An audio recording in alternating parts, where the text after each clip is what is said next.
usual whitewash. Why can't someone ask him directly why illegal immigrants arriving in boats are given security, protection, plus accommodation, phones, money, heating, food, healthcare, interpreters?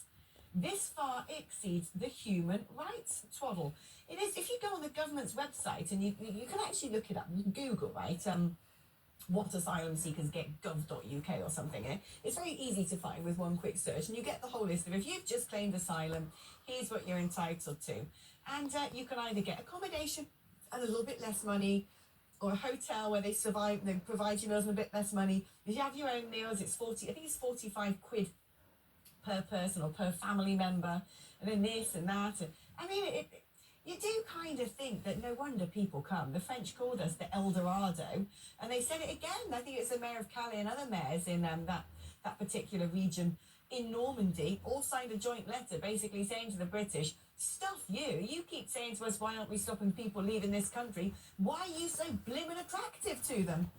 And I'm minded to agree.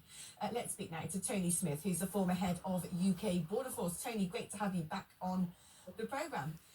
The big news today is less about people coming over in boats and more about people coming over in trains, planes and automobiles, presenting a passport at the border and being told, come on in, you're welcome, you get to stay here for the rest of your life. Record figures, there's projections that these might start tipping down again. As Sir Keir Starmer really coming out, pointing the finger of blame directly at the Conservative Party, calling it an immigration experiment. Do you think that there is some hope, perhaps, that the Labour government might finally get a hold on this? Well, good evening, Alex. I don't know yet. I think it's too early to tell. Remember, these figures only run to June 24 before the election, so they're all down to the Tories. There's certainly no doubt about that. And we're not very good at counting, Alex. It seems the ONS have upgraded the figures for 23 and 22 now and found another 150,000 or so on top. So although we've got 728k as the figure as we speak, that could well end up creeping up over 800 or even 900 even now.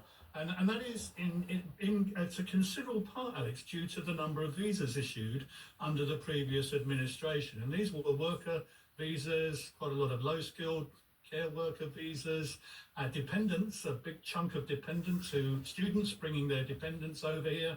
This really resurrects the immigration argument about economics, because a lot of those people given visas there will not be net contributors to the UK economy. They will actually be detractors from the UK economy, particularly the dependents.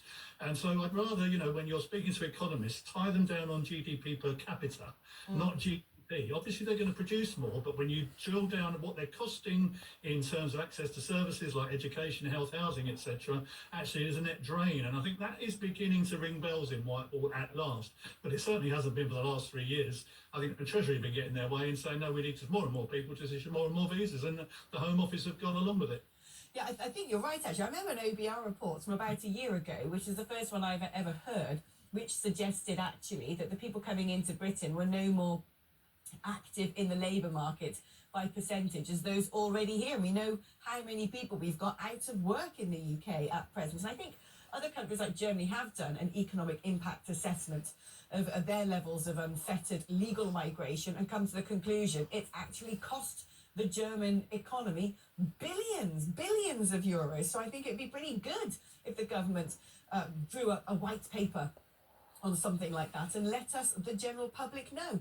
Tony, if you don't mind me asking you, if I may be so impudent, how long was your tenure in the UK Border Force? 40 years, 72 to 2013. Blimmin', that's a good old tenure. Good. That makes my next question quite valid.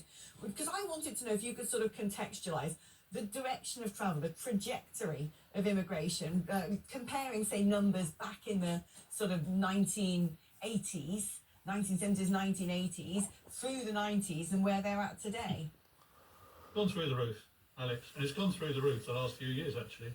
I mean, I retired in 2013, and not long after I left, we had a big row, if you remember, when the figures went to about 350k. That's when we brought in the restrictions on Bulgaria and Romania, and that was the kickoff, really, of Brexit, because we couldn't really control EU migration at that time.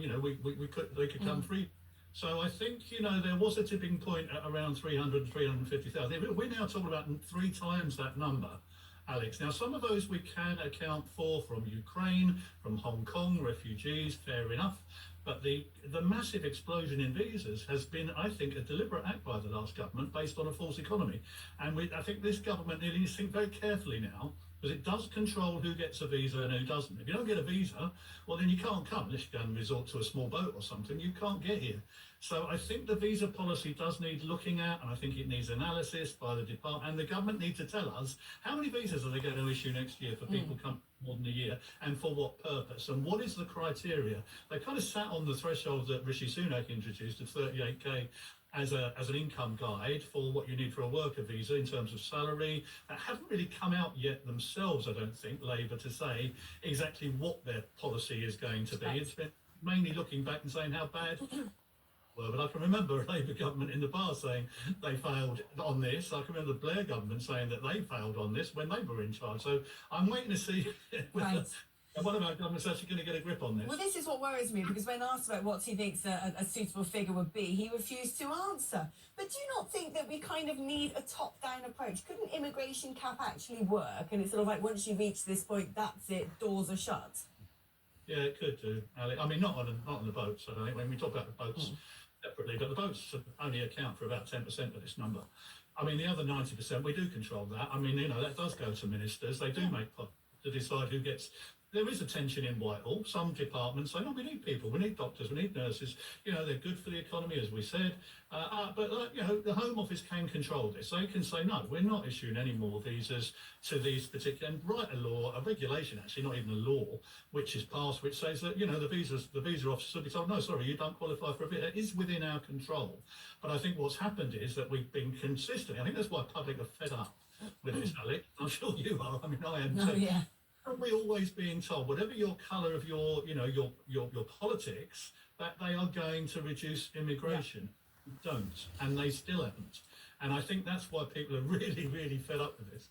Yeah, I saw statistics the other day showing that about 75% of people say immigration is really badly out of control, and nobody's ever voted for this. Everyone's always voted in quite the other direction. Do we know, when we get these figures that have been published today, do we have any sort of breakdown of where people are coming from, which nations? Yeah, the visa figures are all online if you want to look them up. And I mean, the main top five for visas have been India, 240,000, Nigeria, 120,000, China, 78,000, Pakistan, 100,000. I mean, these sorts of visa numbers, Alex, were never issued in my day, and haven't been for many, many times. And they are largely student and worker visas, and in particular the dependents of students and workers, which takes me back to my first point about, well, if you come to study here, should you be allowed to bring your family with you? And should you not be making a commitment? If you're going to study here, you used to have to demonstrate you could pay for the course, you could pay for your accommodation without working. Any work would be incidental to your studies, and you would go back at the end of your course. We seem to have completely lost the plot on that now. It seems to me students can come here, they can bring their family here, and they pretty well get to stay indefinitely if they want to. So we could introduce all kinds of things like no switching, higher thresholds. All those things are within the gift of the government. We just have to wait and see whether or not they're prepared to do it or not. Now, the difficulty, of course, with the top five nations, top four nations that you've just listed there, India, Nigeria, China, Pakistan, I've lived and worked in all of those, believe it or not, is that these are countries where the quality of life and the amount you can earn is vastly different from here. And so if you've come over from India, depending what sort of class of society you are in India, same with all of those, if you're a poor person in India, a middle earner in India, and you come over to the United Kingdom, the money that you're earning here in comparison to back at home is ridiculous, to a proportion of, Lord knows, to a factor of quite a lot. And I think a lot of people come over here then to send money back home. But also, because there's not an economic level playing field when it comes to immigration, people then don't want to return home, do they? I mean, I don't know whether, when we see these statistics on people who are leaving the country, I think it's about 414,000, who they are. Are these people who have come to work here, they've done their job, and now they're repatriating back from whence they came? Or is a significant chunk of this Brits? So these are doctors and nurses that we're losing to countries like Canada and Australia? Well, believe it or not, this figures today, which I've been going through, 44% of the leavers are actually EU nationals, not Indians and Pakistanis. They are going back because obviously they think they can do better off back home, and about another 16% of the Brits who've just decided they don't want to live here anymore. So, the numbers of these people that are actually leaving the country is quite small in comparison with the numbers that are coming in. And there do seem to me to be a number of options that you can say, you're right, economically, you can't blame people coming from those countries to make a better life. I've never done that. I think but I mean, that's not the way the world works. First and foremost, the government's responsibility to people already.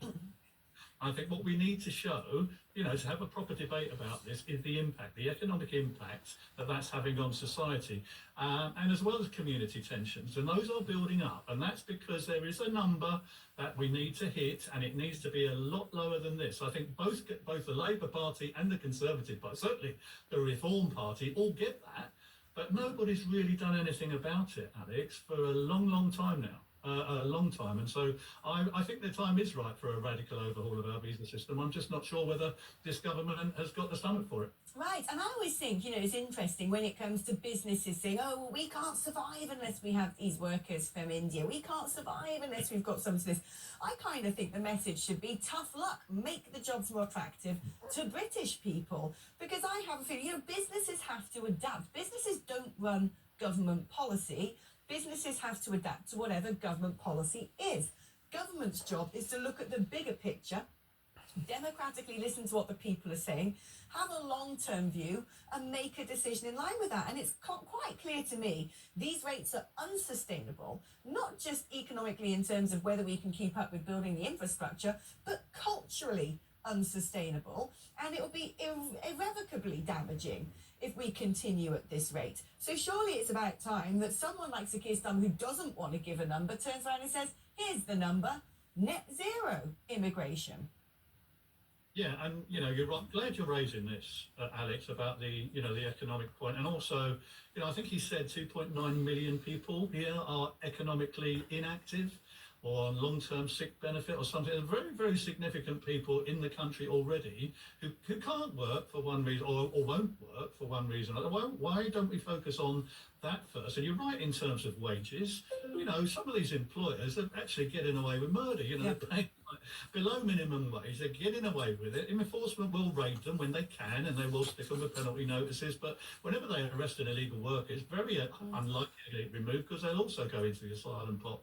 So I think there is something about this whole system about what can we do to get people who are already living here lawfully, whether they're migrants or not, more economically active, more involved, working for longer, out of sick beds, back into the workplace, and then you won't have the employers these unscrupulous employers relying upon essentially slave labour they're bringing in from overseas. Right, and actually not just sort of the employers who are paying really rubbish money, but there's so many people in the black market. I think any single part of the United Kingdom, pretty much, apart from maybe the most remote part of Scotland, will have a nail salon, a hand car wash, probably a cannabis farm, Uber drivers who are here illegally and actually earning money on the black market, and they're quite easy to spot. You can tell what they are.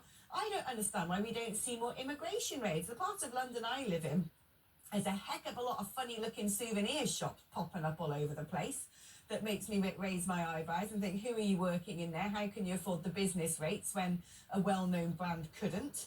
And I don't understand why successively governments haven't tackled this stuff, because it'd be quite easy to know where to go and look and do an immigration raid. But the last time anyone tried to do anything, as far as I remember, was Theresa May, who had some sort of mobile ad van saying, you're not welcome, go home, and got absolutely slated for it. Well, you rest assured, Alex, the ICE teams, the immigration teams are out and about now. They're out and about all the time. They're probably listening to your show, saying, what's she talking about? Oh, sorry if you're doing it. Keep up the good work, lads.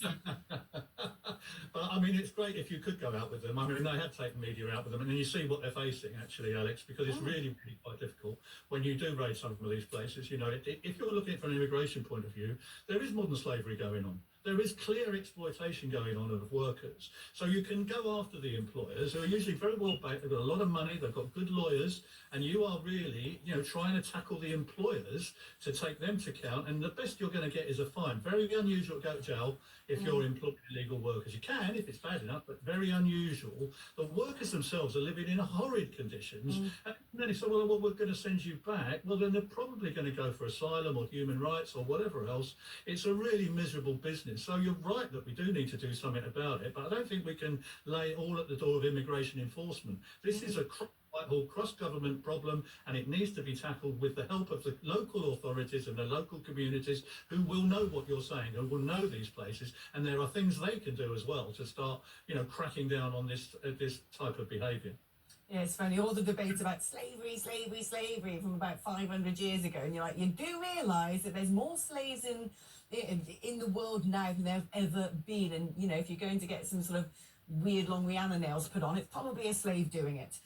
Tony, thank you ever so much. Tony Smith, their former head of the UK Border Force. Going to take a short break now, but when I come back, former Labour advisor Matthew Torbett is going to join me, and we're going to chew over all of the politics.